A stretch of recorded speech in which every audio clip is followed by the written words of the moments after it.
Hey, welcome to an episode of Chad's Beer Podcast. Sorry, I can't come up with a more clever name than that. This time we're talking to Barry of All the Beer. No idea what's going on, man. Yeah, good sir. You? I'm thirsty. We just, in case the viewers missed it, we just reviewed the Tint Meadow, which is very chocolatey, and it's like a liquid dessert. And I'm like so thirsty. I'm just like sucking down water. Yeah. Are you on to your It's next left me dry. Am I ready for the next beer? I'm ready. I'm ready. Oh, yeah. See, it's a 5-hour time difference, so it's 1 o'clock in the afternoon here, and it's like 6 p.m. there. And So like you're probably just about to eat dinner, or just did. I'm not sure. I had an early or a late lunch, so yeah.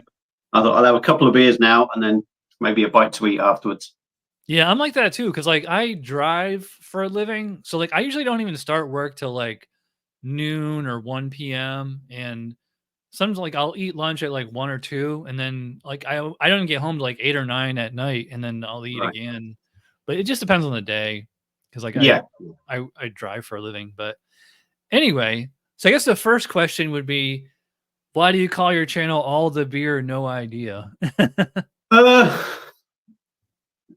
I come up with it just when I started out or thinking of doing it. Obviously, you're thinking of all these different names, and literally, there's a term used: all the gear, no idea.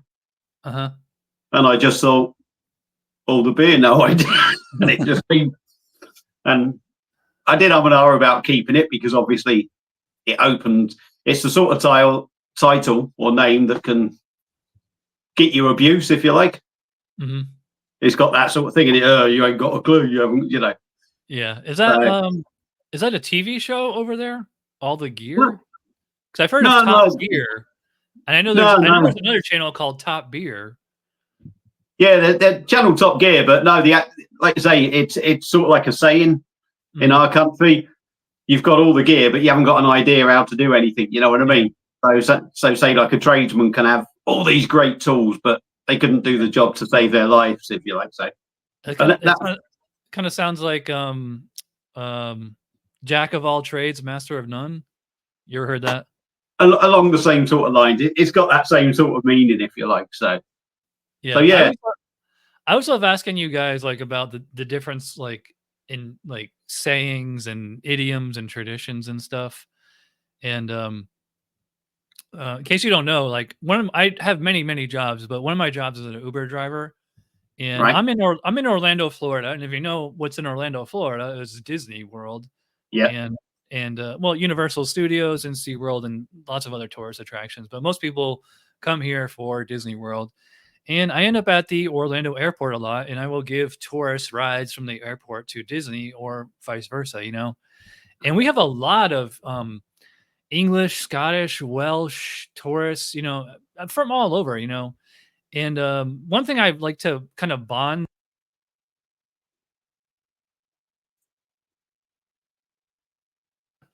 Sorry, the mic muted again. Yeah, it did. I think it's this mic. Like it has, like if you just breathe on the cable, it like unplugs. So as I was saying, like I'll bond with tourists over a beer because it's very rare that I meet a tourist from anywhere in the UK, anywhere in Europe that doesn't drink. Yeah. Like it's kind of the opposite. Well, I would just say like there's a lot more non-drinkers on this side of the Atlantic than in Europe. Like, do you know anybody over there doesn't drink? I mean, I know plenty that don't drink much. My wife isn't a big drinker, but she has been known to, there will be times where she will go out and have a few, but generally she rarely drinks. And there's a lad that I've helped. I'm a painter and decorator, and sometimes I go and help other decorators. And there's a lad I know that he'll have the odd beer here and there, but he never really sort of drinks because he goes running and does all this and mountain biking and stuff. So there's quite a few people that don't drink over here. I just think all the ones that come to America do. Yeah. I mean, I feel bad for tourists that come to Orlando because Orlando has like almost no culture of its own. Like it's just everything here is just all international commercial conglomerates, everything is like there isn't a whole you have to go pretty far from Orlando to get something like local as Yeah, far as like a restaurant or a bar or something like that. Cause like it's otherwise it's just all chain restaurants and chain corporate everything. yeah, yeah. I think like I think I did go to Florida long, Mhm. long time ago. Though, long time ago. Everybody says that. They're like I when I talk to Paul and uh Michelle, Yeah, Ray My Beer, they said that too. Like, oh, I was in Florida a long time ago. Like half the guys have all they're said it. everywhere. A long time ago, they are. Yeah, They're everybody always went on to their Florida travels. when they were kids. I was actually out in Florida at the time when the two towers were hit. Oh, 9/11? Oh, Yeah, man. yeah. That's Come down from our hotel room or the apartments into the sort of like lobby area bar, and mhm, that's all that was on the news. mm. So, yeah, long time ago. Man, why you gotta bring the podcast down? Well, no, just to make conversation. I've got a beer going. There we go. We got another beer pouring. There you are. I'll cheer everyone up. What are you drinking? This one is just a traditional sort of session IPA, Hogsback Brewery, Surrey? Surrey, Nirvana. Hogsback. I don't know, it's kind of a weird name for a brewery. I remember I Hogsback had Brewery are actually out of Surrey in the UK. Mhm, And my wife bought me a box of these for my birthday, just because originally I'm from Surrey, so I'm from down the south of England. So mhm. she just picked up some of them. So Actually, here, I'll show this I'll show this to, the viewers at home. Surrey, UK. Wait, go. I'm trying to do the, I don't know why it's not doing it. I wanted to, do the, spaceship thing where it zooms out. right. It says ceremonial county. I don't know what they mean by that. Neither do I. There. There we go. That's Surrey. better. Okay. Yeah, we were saying off camera, like every time I look at England or Ireland on the map, it's always just so green. I wonder Yeah, if they shoot that they must shoot these images like in the summer when it's green. Cause I'm sure it's pretty brown and gray in the winter. yeah, but it is a very, very green country, Mhm. especially where I live. Do you get a lot Once of you start, snow in the winter? uh, not as much as we used to. Mhm. Uh, it's sort of few and far between now. When I was younger, it was always sort of like summer was generally nice, winter was generally snow, and feet of it. Now you can wake up most Christmas days and the sun will be out. Yeah, it's really weird, because it's like the jet stream, like, brings all the warm air from Yeah, this side of the Atlantic right up there. It's because like, England and, like, the whole UK is, like, very far north. Like, you're even, like, further north than, like, Maine. You're, like, at the same latitude as, like, most of Canada. yeah, yeah. And, but you're much warmer climate than Canada. You don't get as brutal winters there, I think because of the jet stream. I Anyway. think Scotland get it quite bad. Not maybe as brutal maybe as Canada, but yeah, Scotland, the top end of England is quite a miserable area. I know. I definitely wanna go on I wanna go, like, on this beer drinking tour all around the UK someday Yeah, and, yeah, like, just, like, meet, like, all the beer tubers over there because like, I've known Simon since he first started, and, yeah, I've talked to, Tom, the Crummy Beard, you yeah, obviously, lots Paul and Michelle, and, like, actually, some other people on my other channel, which is completely not related to beer, but, yeah, I speaking of which, I wanted to show the viewers at home, your channel. So all the beer, no idea beer reviews. I don't know if you can see you're coming up on 3,000 subscribers and you yeah. have I think I over was 2 away earlier. over 2,000 videos. I don't, how did you get so many videos? Because like I've been here since 2008, and I think I only have like that many. Let me bring it up. I drink too much beer. To be fair, I've done videos from when I've been on holiday, walking around hotels. I've done sort of like food challenges. I do beer unboxings. I've done lives. I've done the odd short. So they're not all beer. I think my beer reviews actually is at about 1,840. Okay. Yeah. So I just checked my channel. I'm at 2,400 videos, but a lot of those are shorts. Cause like I try to post a short like every day. Yeah, yeah. And I used to live stream my reviews. That way I didn't have to edit them, but they're like very long, and it's like, and I thought about one day I'm just gonna take all the lives down, edit them down to like a reasonable length, and then re-upload them. But yeah, I probably never get around to that. So your first video is 31st of March. I know exactly when I started. Exactly. Oh, you didn't start till like 20. I really mute this. It's funny, you started right when COVID hit. Pretty much, yeah. It was just after, and it was that it wasn't the reason. No, the channel. No. I've got a thing called a perfect draft, which you've probably heard of. The mini keg. Yeah, that's it. Yeah. Well, I was thinking about getting one. I'd seen it advertised and that, and I was thinking about getting one. So went on YouTube looking for videos. There was a chap called the Beer Hooligan that you've probably heard of or seen.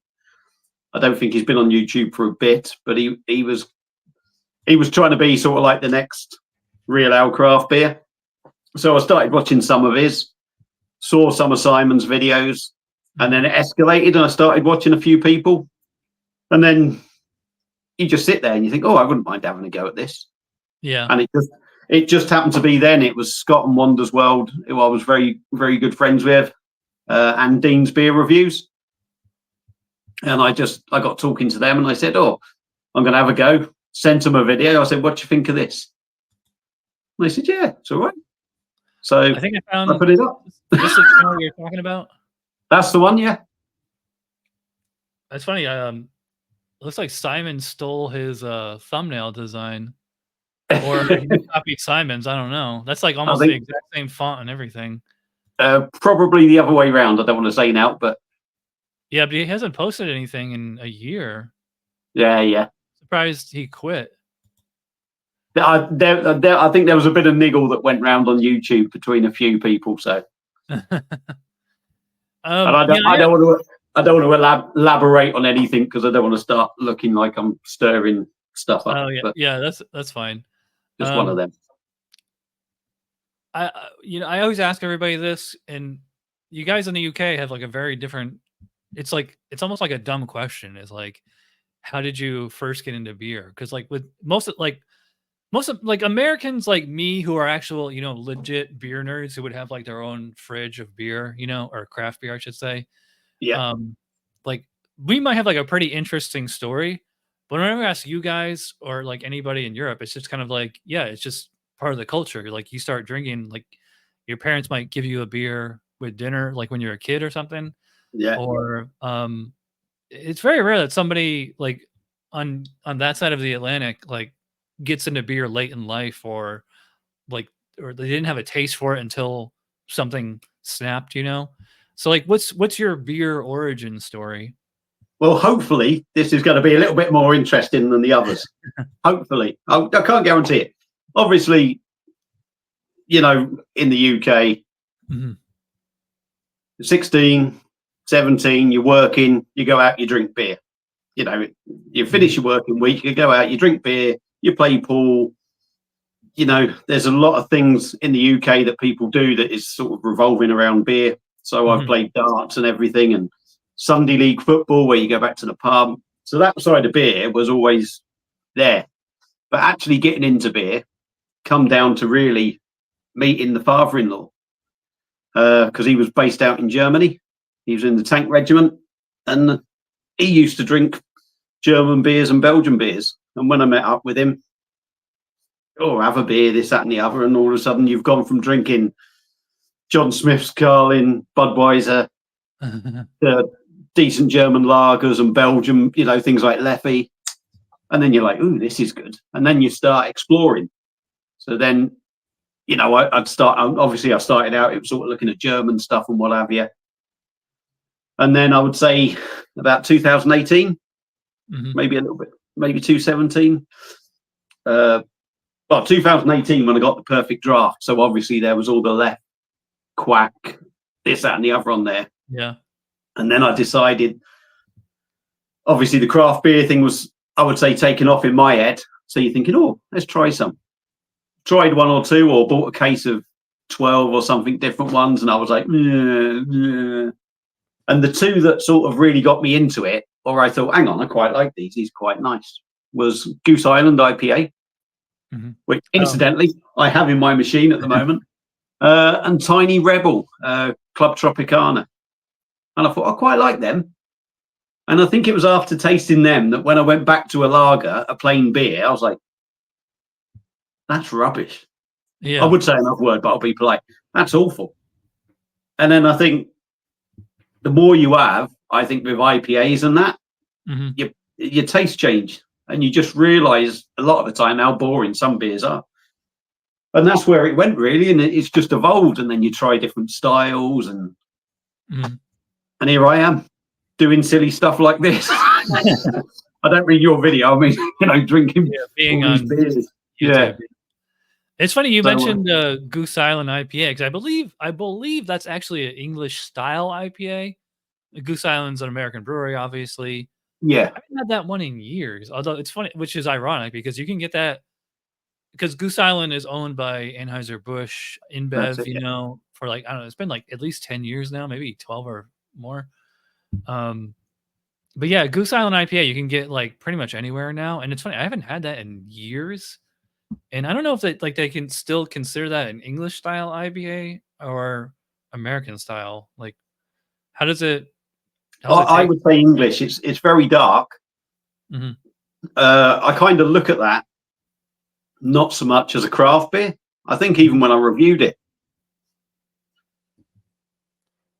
you know, you're drinking it and you think, yeah, you're picking up the fruity notes and that, and everything's quite sort of bold in that sense. But then it has that background feel of a traditional English ale, if you like, but just more hoppy, more notes in there. Yeah. So, yeah, I would say it's sort of in between sort of English IPA stroke craft IPA, if you like. Right. It's sort of like in between the two. I think it's a great IPA, I think, for people that are trying to get into sort of the craft style. It's a good beginner IPA or transition IPA or whatever you want to call it. Maybe 5.9% is maybe a little bit thingy for transitioning, but you know. I just looked it up on Untappd. I don't know if you use this. Do you use this app where you track all your beers? Nah, too busy. I love it. I love it because like I'll be at the beer store and like you can scan the barcode in the bottle because like there's certain beers where it's like I've had so many beers I don't remember if I've had it, and like I'll scan it and it's something like I absolutely loved or absolutely hated. I don't even remember it until like I read my review of it and I'm like, oh yeah, now I remember that. And so like so last time I had Goose Island IPA was July 26, 2019, and I said, haven't had this in 7 years. It's basically a pale ale at this point. I give it a 3 out of 5. That's like a 6 out of 10. Right. Yeah. Next time I go to the beer store, I'll grab one just to try it. I've got to admit, when I first reviewed it, I think I've done it in can, bottle, and all that lot, and on the perfect draft. And then I reviewed it about 6 months ago, looking back at it, and I still thought it was really good. I just thought it's one of them solid IPAs that it's not going to blow your mind, but you know what you're getting with it. It's not safe, but good. You know, you're not going to be disappointed really with it. And then I've got this keg in, and I'm not sure if it's slightly changed. The ABV's the same, but I'm not sure it's the same. Nice. Yeah. I had it in Weatherspoons. That's like borderline session beer for an IPA. Yeah, yeah. But I had it in Wetherspoons in a bottle as well, and I was sitting there drinking it, and I'm thinking, this doesn't quite feel the same. Yeah. And I checked the ABV, and it's still all the same. So whether they have tinkered with it slightly, I don't know. But it's still one of them that it's your go-to sort of IPA. One of them, I'd say, for me. Is your mini keg, is that made in America and they ship it overseas, or is it brewed over there somewhere? I'm not exactly sure. I'm going to guess it's probably brewed over here somewhere, isn't it? Yeah, because Goose Island is owned by Anheuser-Busch, so it might be made by one of Bev's breweries. I know. Yeah, it's probably maybe in France or Belgium or Holland or something like that. They probably, because I know the Leffy now is now 6% in the UK, and it's brewed in the UK. Is it? Yep, it's brewed in Wales, I think now, South Wales somewhere. I think the Leffe we get here is still Belgian made. Yeah, like that's an InBev product too. Yeah, and that's I haven't had that one in a while, but like that's like a pretty, like, if I'm gonna, like, you wouldn't think of it like I wouldn't think of that as like a macro product. But yeah, like that one's like, that's something you can give to your dad or somebody who's not a beer drinker, you know? Yeah, yeah. And, like they'll be pretty impressed by it. That the new one, the 6% one that's brewed over here, is not a patch on the other, and it stands out a mile, in my opinion. Stands out a mile. Yeah, Untapped says it's 6.6 ABV. I haven't had that one in a while. I think I did that for the Belgian Blonde style when I did my Tuesday Night Beer School show. Belgian Blonde is one of the most underrated, most underappreciated styles too. Yeah. Can you guys get Amagang over there? No, I don't know that one. It's an American, actually it's a New York brewery, and they only make, well, I should say they used to only make Belgian style beers, and they merged with Moortgat Duvel, the brewery that owns Duvel. Oh yeah. And what's that other, I forget. There's a couple of Belgian brands that they make, but it's also the same company. Like they own Boulevard too, actually. I don't know if you can see right here, Boulevard Dark Truth Stout. Right. Boulevard is out of I can't remember if it's Kansas City or St. Louis. Kansas City. And Boulevard was like Amagang, where they used to only make Belgian style beers, but now they make American style beers. And most of what they make, because they're also I guess you could call it a macro craft brewery. They're fairly cheap when you're at the beer store. And I would say like 90% of what they make is actually really good. They make a lot of like imperial, like barrel aged. They have like a huge range of like bourbon barrel aged quads, bourbon barrel aged stouts, rye barrel aged stouts, things like that, you know? Yeah, it's one of the solid macro breweries. And like I don't think I've seen anyone review one, to be honest. Certainly, I can't recall any of it, and certainly it's the name, or so. Actually, I was going to say, check out my channel. Should always have this up. So this is why I need a producer like Joe Rogan, you know. Like, Jamie, can you bring that up? Because I have to do everything myself. You're very technical, though, aren't you? So I'm just a simple man with a phone. This is why I don't do the show live. I can cut all this stuff out, you know. Whoops. The reason I don't do any editing is, one, because I don't have all the tools for it, and two, I wouldn't have a clue how to do it. So it's just. It's actually pretty easy once you get in the hang of it. So like here's my channel. I just typed in Boulevard. I don't know if you recognize any of these. Rye on Rye, Proper Pour. That was my #1 beer of was that last year or 2022? Yeah. It was an awesome imperial stout that was barrel aged in like Cabernet barrels and whiskey barrels. So it was like a blend. Right. I bet that'd be quite rich. 5 bourbon barrel imperial stout. That was really good. Quad. Actually, the chocolate wasn't very good. Now they started making hazy IPAs, And oh, they did a cranberry saison last year that was pretty good. And yeah, so I don't know if you can find it, like, or do you order beer online over there, or do you just get everything from a store? No, pretty much everything's online. Not everything, obviously, but there's a lot of beers that I suppose the UK is so much smaller than the US. I think it's not something that stores are going to get in and sell loads of regular. You know what I mean? So I think it's more of an online thing that maybe. So a lot of the stuff is online, unless you've got local sort of bottle shops or off licenses, depending on what you want to call them. Yeah, it's funny that you and I were because we were chatting through Instagram, and you were showing me like a picture of all the beers that you were ordering or that you could order, and I'm like, it's funny, like you can get beers that I can't even get from my own country, you know? Yeah, but it's funny that you just picked up Tint Meadow from a shop, didn't you? Yeah, from Total Wine. Yeah, whereas I know there's shops in the UK that do sort of like Tint Meadow, but you're talking about, unless you live local to them, you're pretty much sort of knackered. Yeah, that's interesting. I wonder if export is like their target audience, or like maybe they make more money on export sales than domestic sales. I think they probably do. Stuff like this is it's not the UK beer drinker in general. You know, so the UK beer drinker is Guinness, Stella, John Smith's, and Strongbow. That's it, and Madri and all this lot that you get in the supermarkets. All I thought pretty much was huge over there. Oh, that as well. I mean, there's there is 101 beers in this country, in the UK, that sell absolutely bucket loads, but are awful, and not enough people who actually like something good like this. And I think that's the thing. I think the UK beer market really, or you know, the people that drink beer are quite narrow-minded. There's an awful lot, not all of them, obviously, because there's so many beer reviewing channels in the UK and what have you. But I think that in general, the mainstream are very narrow-minded.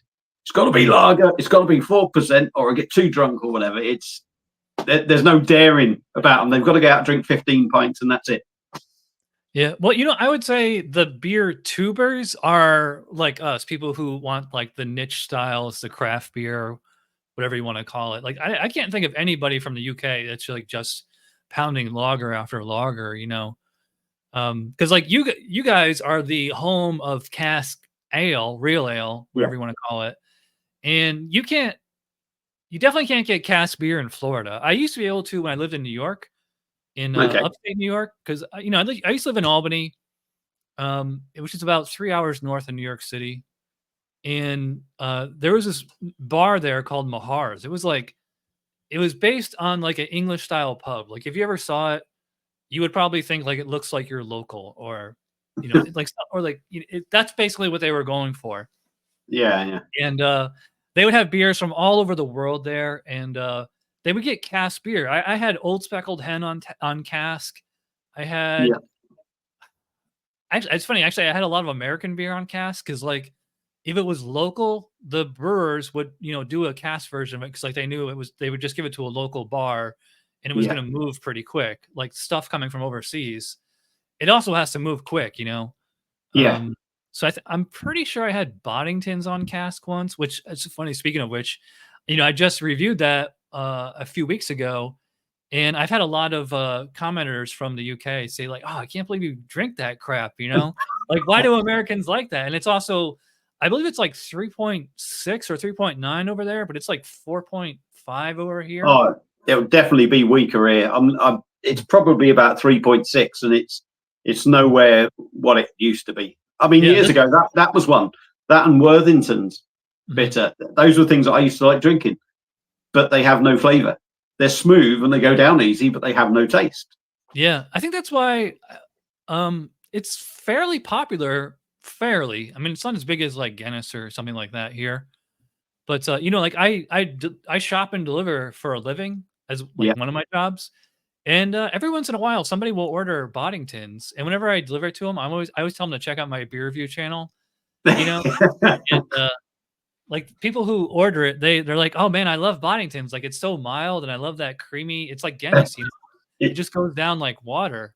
So I It's think funny, most isn't it? people who drink Waddingtons are drinking it for the drinkability, not so much the flavor. Like Yeah, I mean, I'll take a mild beer over a disgusting tasting beer any day.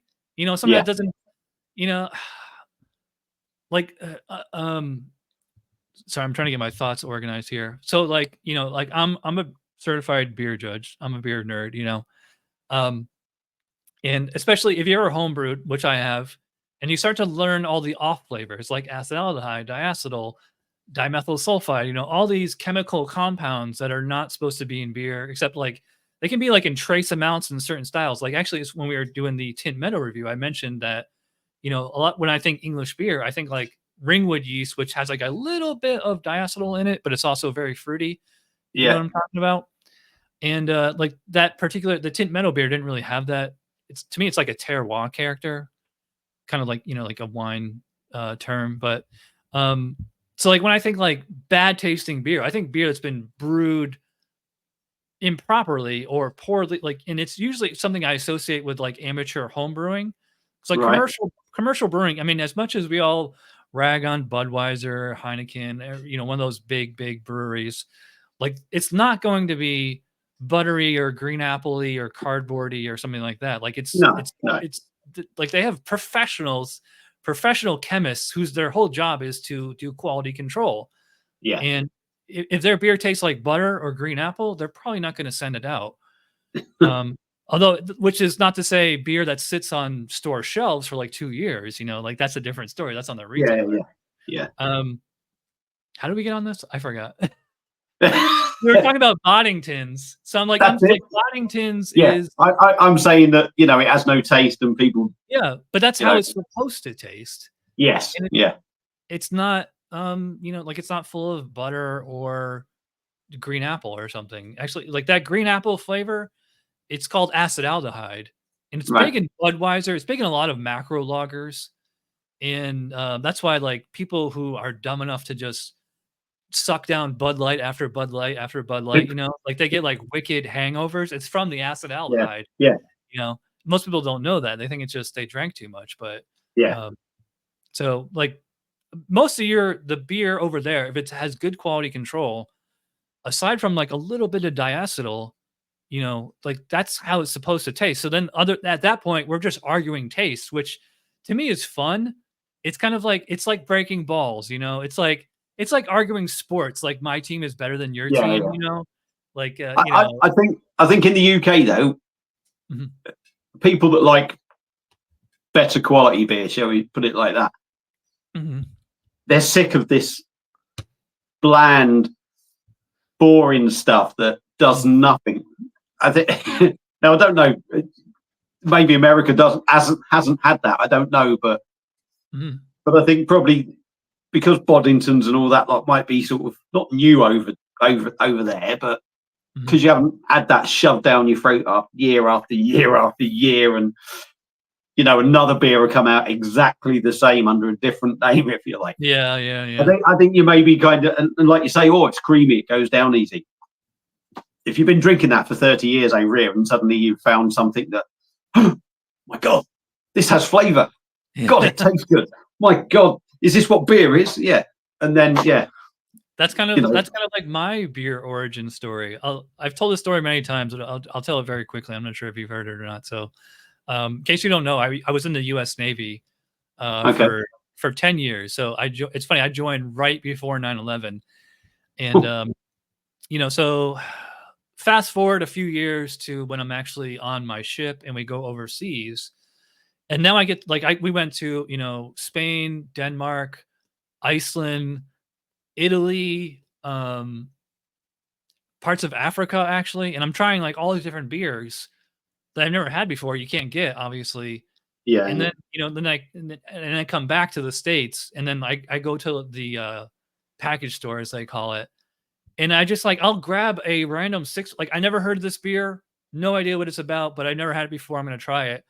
and all of a sudden I'm like, same thing you were saying. Like Yeah. for me, it was American IPA, like smelling the citrus, the grapefruit, the tropical notes. I'm like, oh my God, like this is, and it's like really bitter, but it's really flavorful at the same time.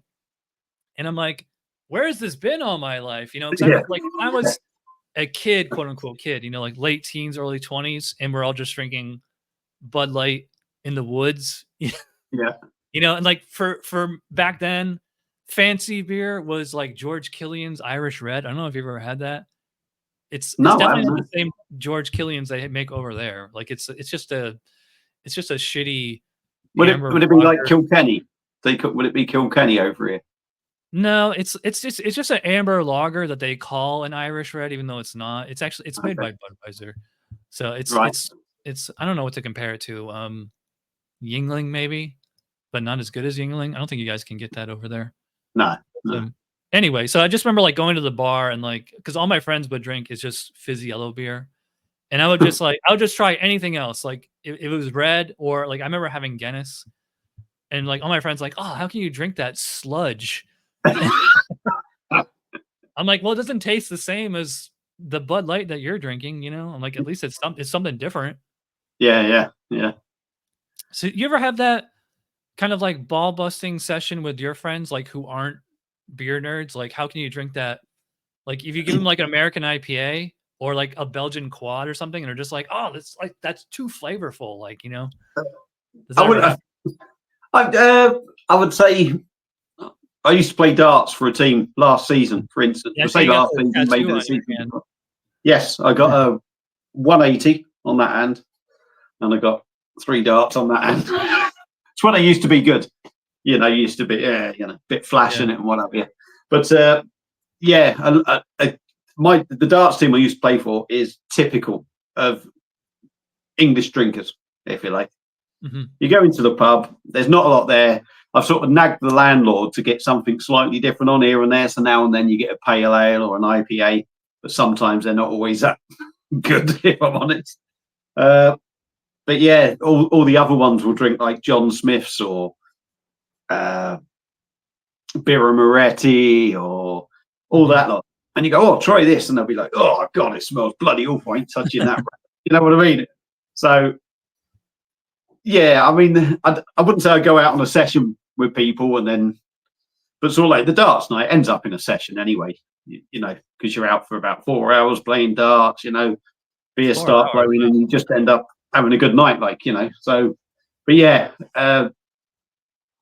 generally, most people I know or my mates drink sort of standard stuff, but there's a few that will drink ales and, you know, different stuff. But generally, the ones I know drink standard stuff. Mm-hmm. I don't force it on them. If they like it, they like it. There's one of our friends actually, sort of, she's friends with me as well, obviously, but she's more my wife's friend. Right. So when we go out, she's into beer and different stuff. And a lot of the time she'll say, oh, what are you drinking? Oh, I'm going to try one of them. I'm going to try one of them. So she's probably about the only one I know that actually sort of goes along. Oh, let's try that. Oh, what are we going to have next time or whatever. Like, so right. It's quite nice, but right. No, I don't have too many that drink the same as me that I meet up with. I will say it is fun. Like for me, I don't take it seriously. Like I used to, like 10, 15 years ago when I started this show, where I would like criticize other people's reviews. Like we're just arguing taste. Yeah. And like if somebody argues taste on my channel, like I just do it like a cat like batting around a mouse before they pounce on it, you know? Because like I don't take it so seriously that like I'm gonna get bent out of shape, you know, like lose my temper or whatever. Beer is always subjective. Yeah, isn't it? Exactly. Beer is subjective. You like what you like. Somebody likes dark chocolate. Somebody likes milk chocolate. Yeah. Oh, that's kind of the that's the paradox, I guess you could say, of actually being a certified beer judge, is that because when you're judging beer, you're judging it both objectively and subjectively at the same time. Because you're judging it like how well does it conform to the style guidelines, And at the same time, like, is it have clean fermentation? Does it, you know, like I said, it doesn't taste like cardboard or, you know, green apple or butter or something like that, you know? And then at that point, it just becomes, you know, how much do you like it? Or, you know, do they do something different that other brewers don't? I like to think with some of my reviews, I've in the past, I've come on and there was a review, the Brewdog one, for instance, the other day. Yeah, I was going to bring that up. I ripped it apart. But what I try and do nowadays, generally, sometimes it gets to a point where I've just got to tear it in your arsehole, if you know what I mean. Because I'm not a big fan of, like, I've reviewed Singer and Peroni. And I know they're not great lagers, but I try and review them for whether they're drinkable, whether they're easy to drink. If you're going to be drinking them in hot weather, which the country of origin where these beers were brewed are hot countries, if you like. So I try and be a little bit thingy, but I always, you know, I might say your average beer drinker might like it. For me personally, it's very bland, it's very dull, it's boring. So I try and be a little bit sort of open-minded with my opinions, but Brewdog, that one. I just brought up this review you did a few days ago of Brewdog milkshake IPA, and like it's funny the face you're making. You're just like wincing or whatever, like, oh, that's gross. It was horrid. Do you know what I said on the start of that video? I've seen a couple of reviews of it, but that was out a long time ago. So although I've seen them, I don't remember them religiously of what somebody said. And then there's another lad who was a big fan of that beer, and he didn't come out and attack me. That's ridiculous. But he was like, "No, it's a great beer. You got, you know." And I said, "If you like that beer, you got no taste buds." He said, "You've got no taste buds. Untapped are giving it 3.72 or something or whatever." I said, "It's an awful beer," basically. But what I done, I said, all them people might like it, but there'll be lots that don't. So I actually went on and I searched who'd reviewed it, and just to have a look. And Northern Southerner Beer Reviews, he reviewed it, and I watched his again, and you could tell from his first taste, he was pulling a face. Simon from Real Ale Craft Beer, instantly, I think my views on it were very much the same as his. It's all artificial. Nothing feel real in it. There's no hop presence in it. I think if you're drinking something double IPA standard, I think you've got to be getting some feel of the taste of hops in it. For me personally, you're the expert, of course, I don't know. You're the beer judge. But for me, from my experience of what I drink, if you're drinking something that's big and hoppy, surely you've got to be tasting them notes. I mean, the pineapple and the mango just tasted like juice. If you know, the hops that were in there were obviously just whacked up with a load of juice, and it was thin. Nothing was going for it. Was that the worst beer you've ever reviewed? No, I've had some stinkers. But then saying that, at £4, it's probably up there with some of the worst beers I've had. You know, I've reviewed bitters. Morrison's, have you ever heard of that supermarket? No, the only one we get is Boddington's here. Morrison's, the supermarket. You ever heard of it? I think I've heard of it, but it's not something we can get here. No, well, the likes of Morrison's and Tesco. I just did a search for Morrison on your channel. If you look, Morrison's, they do a Savers lager and a Savers bitter. And the bitter was about 90p for 4, and the lager was about £1.10. And they were pretty horrendous, to be honest. But I mean, Sainsbury's, a lot of these supermarkets do their own branded beers, value ones, like 2%, like, and you're drinking them. 2%. Yeah. They're like value beers, aren't they? For the, I don't know. At that point, you might as well just drink non-alcoholic beer, which have really, basically. I don't know if they've blown up over there, but non-alcoholic beer really blew up over here the last few years, especially. And I actually started, I wanted to do it as a weekly show, but it kind of turned into a monthly show called Teetotaler Thursday, where I drink and review a non-alcoholic. Like they're really not they're 0.5 ABV. Yeah. So, you know, hardly any alcohol. I mean, you have to drink a lot to like get a buzz or anything off of it. But Used to buy Candy Bass in a can at that. They all taste like, to me, they taste like Arnold Palmer. They taste like lemonade and tea. They have like this. I don't know what happens when you, because like the way that as far as I know, the way they make non-alcoholic beers, they just brew the beer normally and then they just boil it, and it boils the alcohol off. Oh right, okay. And it just if you've ever been in a brewery where they're actually brewing like that, you can actually smell the malt, not like cooking, you know. Yeah. And it's a lovely, it's not the same as bread, but it's like definitely very grainy kind of smell. Like you'd almost like taste it. To me, that's like how most non-alcoholic beers taste. And like for some reason, a lot of them have like a kind of a lemon, almost like a lemonade kind of flavor to them. The Le Chouffe non-alcoholic I thought was really good. Although I had the Guinness non-alcoholic, and I thought that tasted 90% the same as regular Guinness. I thought that was really good. Yeah. It just lacked a bit of body. It still had that sort of creaminess, and it still generally had that sort of taste. Mm-hmm. Maybe it goes to show how bad actual Guinness is. I don't know. Well, again, let's see. Like when we say bad, it's kind of like if we're reviewing, if we're judging Guinness to spec, depending on the age of the bottle or can or whatever that you have, on a 50-point scale, it should score at least a 45. You know, which is still world class.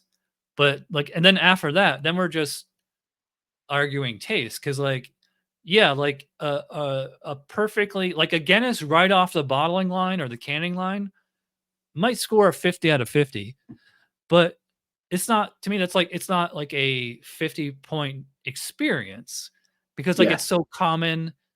And it's, you know, like when I think of 50-point beer, I think of like some, well, it's not in here, but like some like 750 ml champagne bottle that's like 12% ABV, probably bourbon barrel aged, you know. Yeah. And it costs an arm and a leg to get, you know.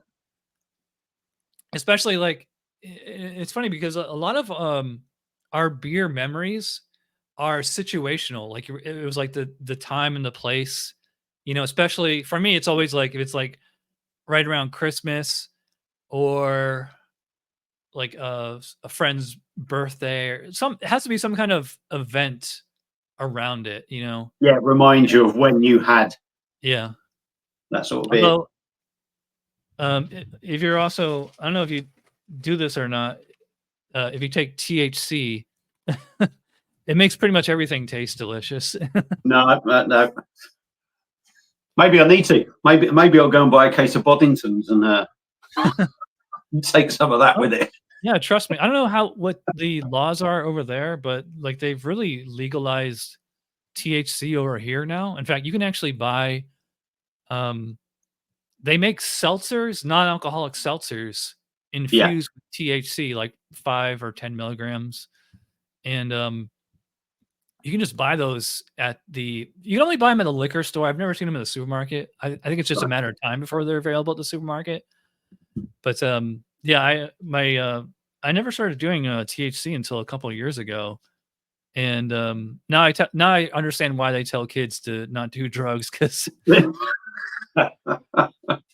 it's not addictive. It's just like it's definitely a very fun experience. Like my girlfriend has all kinds of medical issues, and like she takes medicinal because like her neck screwed up and other things. But sorry, I didn't mean to put that on camera. But I forgot where I was going with this, as always.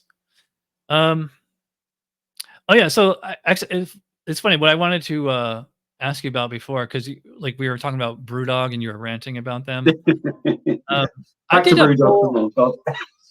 a poll a while ago. I think it was 5 or 6 months ago. I said, what was like the most craziest beer event or whatever in the last decade or so? Because like craft beer, especially in the United States, has like changed dramatically from when I started this show.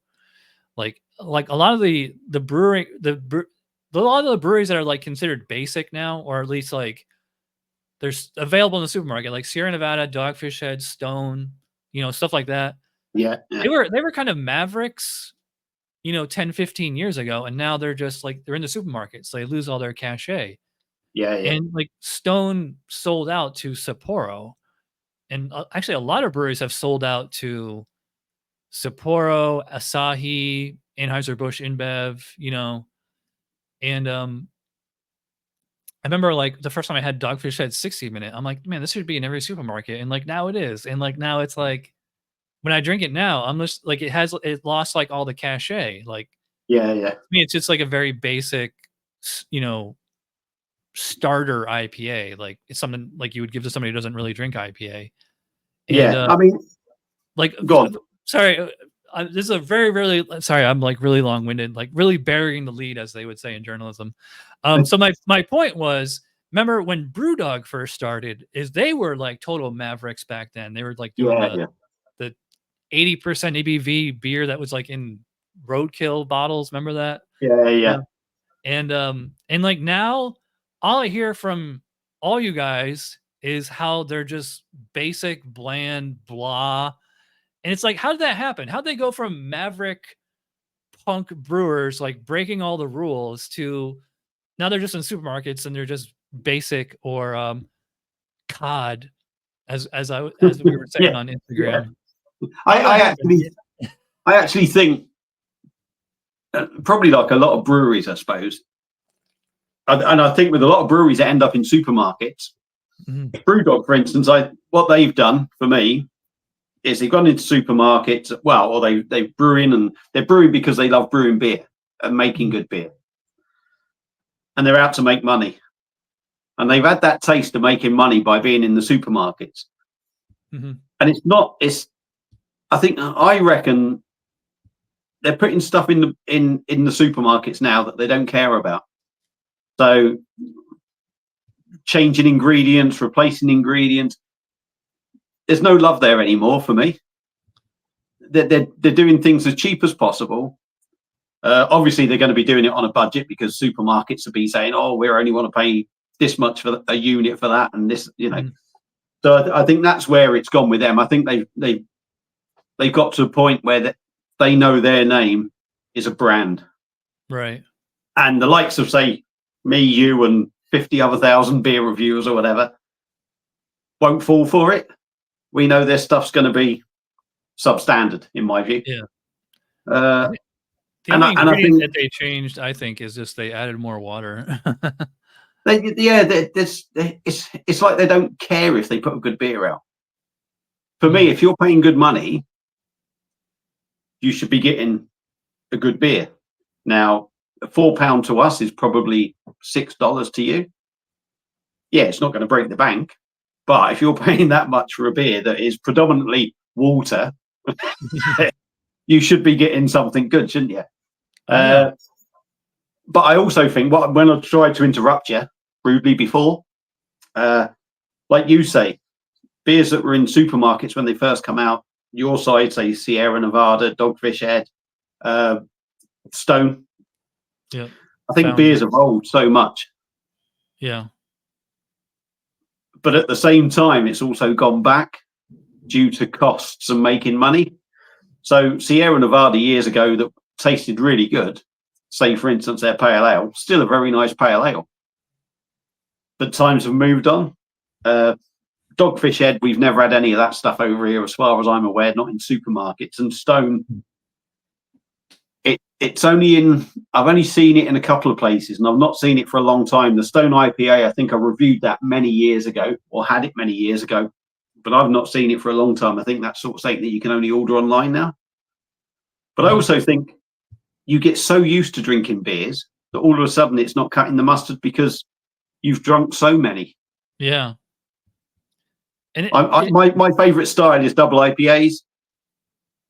I know when I started this channel and I was trying them, I was thinking, my God, that beer is fantastic. It's like chewing on something. It's so thick. It's so juicy. And yet, probably about 12 months ago, I bought a case of double IPAs, 15 double IPAs. And although 90% of them were really good, they didn't have the same effect on me as they did a couple of years before. It was like a variety pack, like 15 different bottles, or yeah, basically it was like that order I done to get this Tint Meadow. So I just went on there and you look at all the breweries and you see how much money you've got spare that you can spend, and it's just like right that just random, trying to get many different breweries as possible that I've not tried. That was it. Yeah, really, so. That's how there's an app over here called Tavor, and it's funny because they're all the way out of the West Coast, and they get beers from all over the United States. Very few from like Canada or England or Belgium or something like that, but every once in a while they do. But like they're also like really expensive. They're like the cheapest thing on there is like maybe $7 for like one 500 ml or 16-ounce can like that. Although I will say, like, they always have like the coolest labels. Actually, I have this huge stack of. I don't save the actual bottles or cans. I just peel the label off, and I just put them on scrap paper. You know. Yeah, yeah. And a lot of these are from Tavor. Let me see here. Okay, so I mean, I can just go through this for hours, but yeah, sorry the light doesn't do it justice. This one says For the Glory, and it's like this vaporwave sci-fi cyberpunk thing, like with a cat there. Yeah. This was like a $20-something bottle.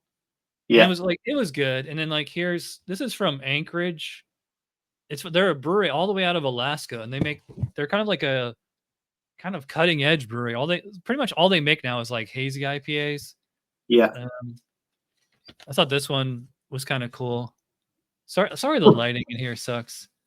Let me find a really good one. Okay. I don't know if you've heard of Other Half. They make broccoli. Yes, I've reviewed that actually. This is the same beer from Toppling Goliath. Like they do this thing called Freaky Friday. Yeah, where one brewery makes another brewery's beer. Oh, right, okay. Yeah, it doesn't always taste the same, but broccoli is going to be up soon, actually, in about a week or two. You familiar with The Simpsons? Like, of course, yeah. This one, it looks like Otto from The Simpsons, and it's like this really dank IPA. Oh, that sounds up my street. Dank IPAs, love them.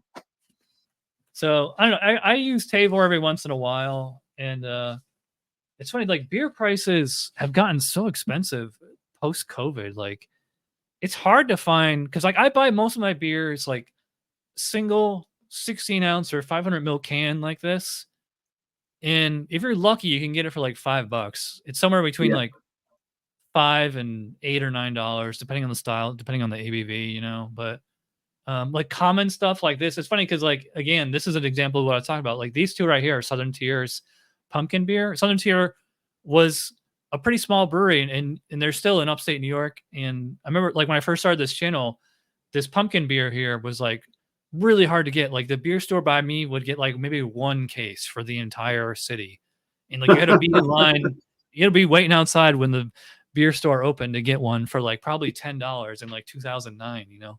Right. And now you can get this in every supermarket and gas station and wherever. And, do you think it's changed? Well, they do. They definitely. It's not quite as strong as it used to be, and like it's a beer that they only do once a year, so it kind of varies by season. Yeah. So like some years it's really good. Sometimes some years it's only okay, you know. Okay.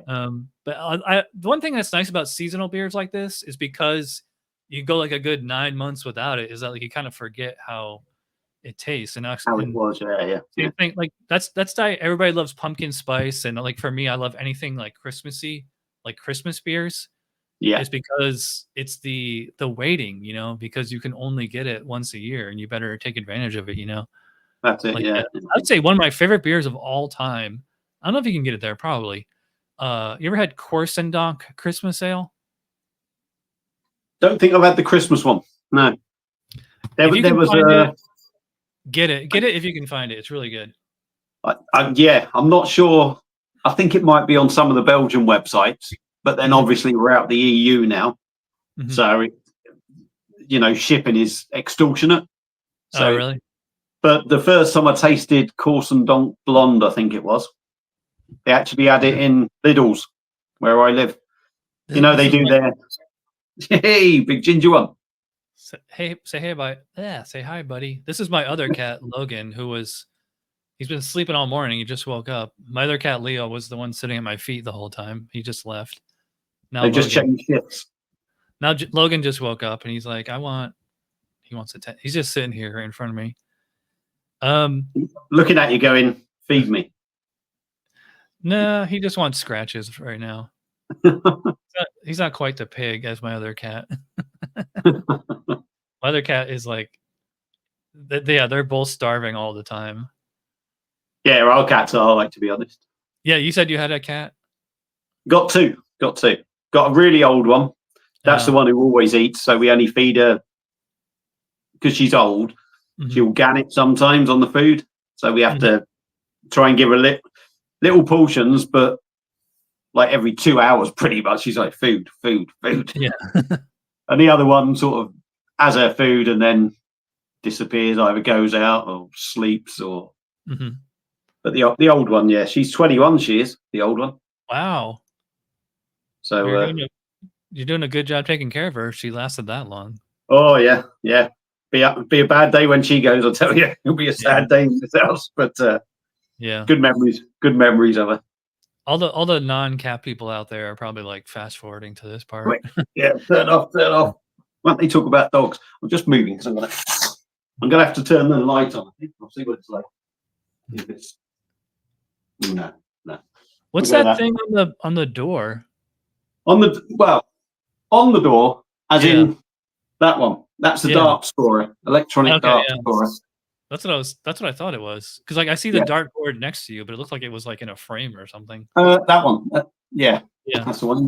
Yeah, that's a dartboard that's been signed by 20 players. There was only 2 of these made.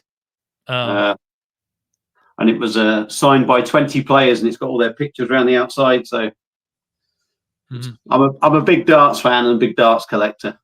I used to be when I was like in my 20s, but I haven't played in a long. When I was a kid, we had one in the basement, but the ceiling is like so low. It's like right here. It's like you throw the dart and like it ends in a pipe, on the ceiling, and water starts spewing out of it. Yeah, and causes problems. Yeah, I used to be big. I used to be a good. I used to be like a legit good pool player too. When I was a kid in my early 20s, my friend worked in a pool hall, so he would just let me come and like play for free, all the time. I used to be a really good bowler too. I haven't bowled in years. Even there's a bowling alley within walking distance of my apartment. Like one of the reasons I picked this apartment because it was so close to the bowling alley. Like, and you never use it every day, and then I bowl like maybe once a year. Oh, it's funny. Barry, I kept seeing comments like in your comment section that everybody would call you Baza.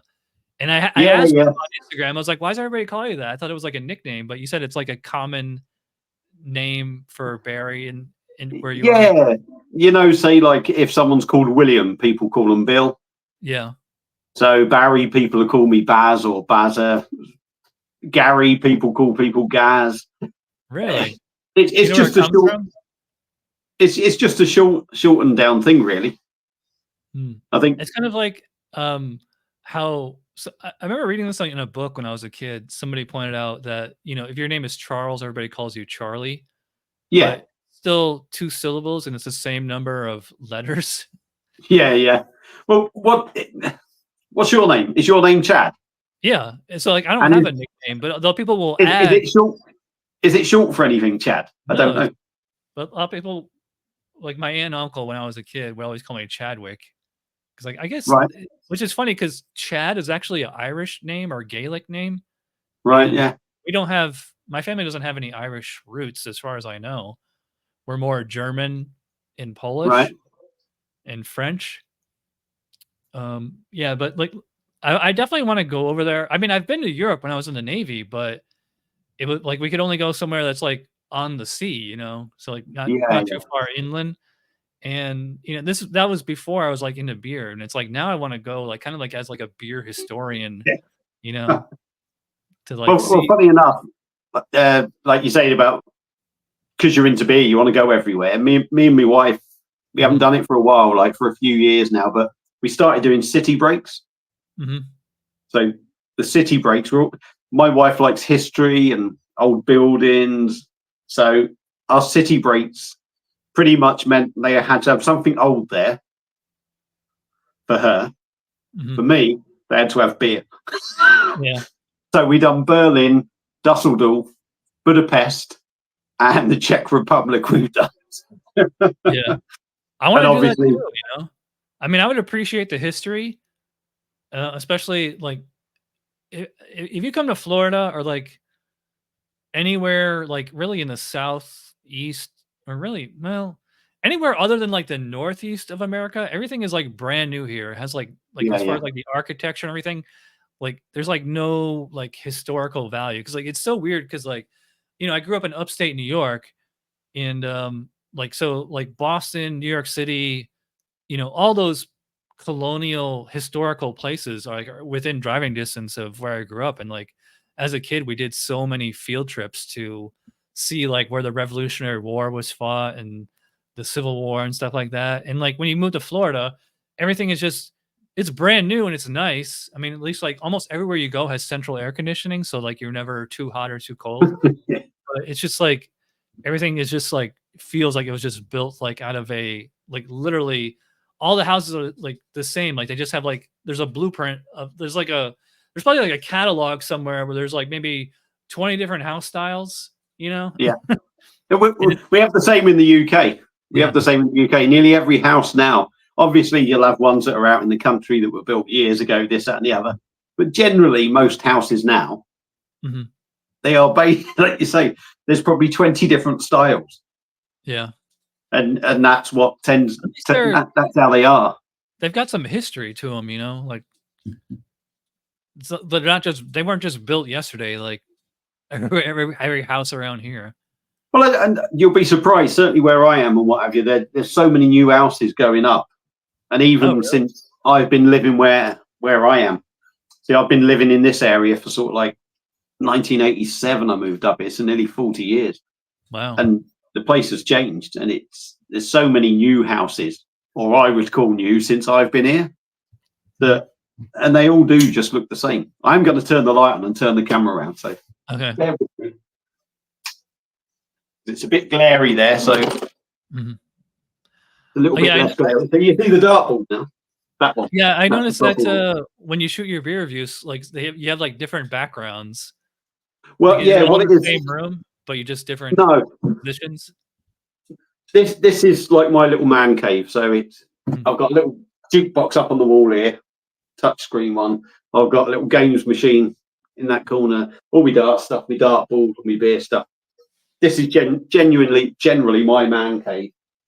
And more often than not, what I'm trying to do now is just do my machine reviews. So like my machine over there, my perfect draft and that, just because the machine is down here. But I've got a little room upstairs. It's only about 9 foot by 6.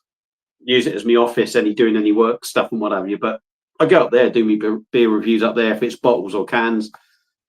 It's a change of scenery and just, Yeah. If anyone comes round, if I'm, because what happens sometimes, like the in-laws are just, I've gone shopping, I need to use your toilet. And they'll just walk in the house. And if I'm doing a beer review, if somebody walks in on me, I'm like a cat in headlights, you know what I mean? Like, so I can disappear upstairs and not be startled by anyone because I get a bit camera shy and nervous around people. So the closest I have to that is every once in a while, I like to shoot beer reviews on the front porch, but because like in an apartment complex, it's like facing the parking lot. And it's always like I'll start shooting a review and then like my next door neighbor will come out and start smoking a cigarette and it drives me crazy. Or it's just that's when the FedEx truck pulls up and it has like the diesel engine, it's like super loud. Yeah. Like even I had to buy like the wireless mic so I can clip on my collar, but even then, like if you see a beer review of me outside on the porch, it's usually like on a weekday because everybody else is at work. It's like a weekday at like 1 o'clock or something. And then like I'm the only person in the complex right then. Anyway, sometimes I'll go in our garden.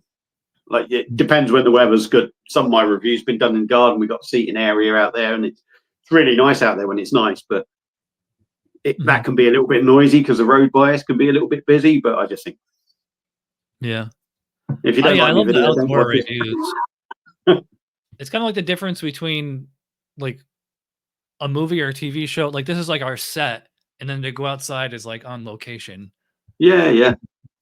I actually like none of this was set up for doing the videos. It was always sort of here, like. But I noticed when I was doing them, I think it's nice to see somebody in a set background. I think you just sort of like, if you sit down and go to watch someone, you think, oh, yeah, it's how it should be. When sometimes if things change, you're like, ooh, I don't, it's not the same. It's not the same. Where's his scenery in the background? It's not right if it's not there. It's got to be there. Yeah, maybe like actually, I did. This isn't even like really like this is just one half of the room. Like I got this fridge, like which I should have got like 10 years ago to kind of like show off the next beers coming up, And I got these lights. A lot of this was inspired by like other BeerTubers, and actually, LED lights are like so cheap now. Like this fridge didn't even come with lights. I just put these in there. They're $5 at Walmart, and it's like the second pair that I've gotten because they just up and broke after like 3 months. So I just threw the other ones out. It's like it's $5. I'll go get another one. It's not like I'm gonna complain to the manufacturer. I've actually got lights on my bar. I might put them on actually because it still looks dark behind me. I've got this horrendous light with a big. Well, it's not a big lampshade, but it's quite dark, so the light doesn't really do anything. Yeah. There we go. Well, you can't even see it properly. There we go. Oh yeah, I can see it. That's pretty cool. Yeah, every ceiling light in my apartment, they're all these LED lights with a remote control. Kind of looks like this. Yeah, you just press a button and like it change like the ceiling lights I can change from white to whatever color that I want. Yeah. So what I do at night is I just turn them all red. Yeah. And it's like enough light that you can see, but like it's still dark. It kind of reminds me of when I was on the ship. Like when you're out to sea at night, all the lights that would like if you open a door and it would go outside, it has to be like these red lights instead of white lights for like security reasons. So like the light doesn't travel as far, which I always thought was ironic because actually red light travels further than white light, but it's just not. It's like it's a matter of the brightness, not the wavelength or whatever. Yeah. I remember as a kid learning that in science class. It's like, you know why the brake lights are red? It's because the red light has the shortest wavelength, so it travels the farthest or something. I don't know. Right. But anyway, we've been going a long time. I always try to wrap up the podcast with this question. I don't know if you've ever seen it or heard it before. I always say, what is the plural of Guinness? Is it Guinnesses, Guinness-I, or just Guinness? Like if you went to the bar and you said, give me 3 Guinnesses? No, I'd just say 3 Guinness. Yeah. That's Guinnesses? No, it'd just be 3 Guinness it was. I'm going to ask you a question then before you go. Okay. I might ask you too, actually. How long have you been doing this for? Which I think you answered before. 14, 15 years, was it? October 11th, 2008. So we're coming up on 16 years. 16 years. Okay. 2. Well, actually, I'm going to go to 3. You can have 3 off me on this one, right? What's your favorite style of beer? What would be your... I know you might not drink the same beer every day, but what would be your go-to style to sort of like go, I kind of drink by mood and season. So like right now I'm drinking a lot of pumpkin beers on Oktoberfest, but I mean, I love a good imperial stout, or especially a bourbon barrel aged imperial stout. I would probably say like bourbon barrel aged imperial stout if we absolutely had to say favorite style. Okay. And what's your favorite beer of all time? It's funny, kind of like what I was just saying. I would probably say Founders CBS. That's the it's an imperial stout with coffee and chocolate that they age in bourbon barrels that was previously aged with maple syrup. Okay. And I've seen Raggy review it over there. I don't know. I've reviewed the KBS one, I think. Yeah. Kentucky Breakfast Stout. I was a little bit disappointed with that, as it happens. the standard KBS. Yeah, I mean that one's really good too. Goose Island, Bourbon County is really Yeah, good. All these I've done 3 of them. Done Yeah. 3 of them. My wife bought me a pack for Christmas. 2017, 2018, 2019. Cost us a fortune, but you know. I would say my favorite beer is the one that has ingredients in it that you wouldn't think would work, but do. Oh, Like yeah. you just like pick up a bottle or a can and it says made with whatever in it, and you're just like, oh, that's probably gross, and you drink it and you're like, oh my god, it's actually really good. That's my favorite beer. I would probably say, I don't know what you guys call them, but we tend to call them hot chocolate stouts over here. If you have a stout with like chili pepper in it. Oh, right. Okay. Yeah. Yeah. Funny enough, that beers with chili in just don't do it for me. I love chilies. I love hot food, but beers with chili in, I'm it just depends like, on the heat level. Like for episode 1600, just like 2 weeks ago, Chris and I had a 𝒂𝒏 by Perennial, and it's a hot chocolate stout. I think it's like 12.5 ABV. And so it's like, you know, it got chocolate, cinnamon, and then it has like ancho chilies in it.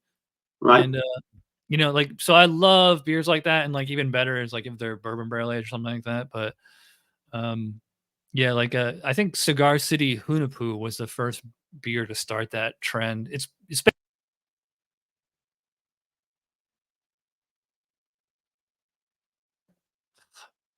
microphone keeps cutting out. I don't know if It literally just went. I was like, okay, any minute now he's going to notice. Yeah. Well, don't get me started on this. So anyway, we've been going a while. So thanks, Barry, for doing the review and the podcast. That Thanks Tint for having me Meadow, on. the Tint Meadow beer was actually really good. That's probably gonna make that's gonna be in my top 10 of 2024 list, I bet. That is I think it's a fantastic beer. I mean, like I said, I've reviewed it. I knew it was fantastic. I knew I was going to enjoy it again. Oh, you know, I just remembered what beer that reminds me of, because the whole time we were drinking, I'm like, where have I had this before? You know what it reminds me of is a Goose Island Christmas Ale that they don't make anymore. Ooh, right, Very, okay. very similar to that. I don't think they've made it in like probably 10 years or so, but right. Yeah. Before my time then. Before Yeah. my time. Funny enough, just quickly. Sure. I've got Tint Meadow Blonde. So I'm going to review that. I've not had that before. So the one that we reviewed today, I think is the only one we can get here. But next time I'm at Total Wine, I'll take a look to see if there's another one. yeah, it's 5%. It is. There was only about 10p difference in the price over here for what it was, though. But it's yeah, funny. Did I send you a picture? I can't remember. I sent you pictures of Total Wine is like the big beer store around here. You did, yeah. Like pretty much the you only put us to shame. Pretty much the only English beers we can get here are Samuel Smith's, which is kind of ironic because I hear like most of their beers are bottled for export only. Like you guys can't get them there, or like they're really hard to find. Yeah, I think the only ones that I've had, again, I ordered off this place called Trembling Madness, where I ordered all this from, which is up in York. I think Samuel Smith's of that area, I think. So yeah, they're not something that, certainly not what I see sort of around. So yeah. So you get all our beer, you do. Yeah, well, we get, and then you keep all your beer for yourself. No wonder we drink bloody John Smith's. I know, it's funny. Didn't John Smith's was the original brewer of Newcastle Brown Ale? I don't know, actually. I think so, because I used to love Newcastle. That was my first ever episode of this show, is because I used to love Newcastle back then. Yeah. And then they sold out to Heineken, and it was and like now it's actually, you can buy it. It's actually brewed in America by Lagunitas. Right. Yeah, and I reviewed it a year ago for the anniversary, because it was good or okay. It wasn't great, but I mean, like that's going back to what we were saying earlier in the show. Is like, you know, like I probably loved it more on the memories, because like that was something I drank in the Navy. Yeah. And just like had like, it was just the right place, the right time. I just remember like you ever like watch TV shows or movies you loved as a kid, and then like you watch them as an adult, and you're just like, this is stupid. Why did I like this? Yeah. I do that when I watch my videos back. It seemed good when I recorded it, but it's stupid now. All right. Well, I'll let you go. I'll put link. By the way, are you only on YouTube? Are you on TikTok? I know you're on Instagram, obviously. TikTok, Instagram, and Twitter, X, whatever you want to call it. Okay. I'll put links to all your stuff in the description. And I've if you want, well, yeah, you can send me the link as well, and I can share it and what have you. Cool. People can come over and have a look. But it's been a pleasure. Yeah, I'll talk to you on Instagram, and if you ever want to have me as a guest on your show, I'll be happy to do it as long as we can get anything Samuel Smith's we can get. So yeah. Well, I'm gonna start doing a few more lives and live recordings, whatever. We can get a lot of German, like Weihenstephaner, Paulaner, the big German breweries we can get here. Yeah. Ackershore. You know, a lot of the breweries I can't pronounce. yeah. We'll definitely do something again. Anyway, I'm happy to. Yeah, just let me know. Yeah. All right. Well, everybody go check out All the Beer, No Idea. And I'll see you next time. All right. Thank you very much. Bye. Bye.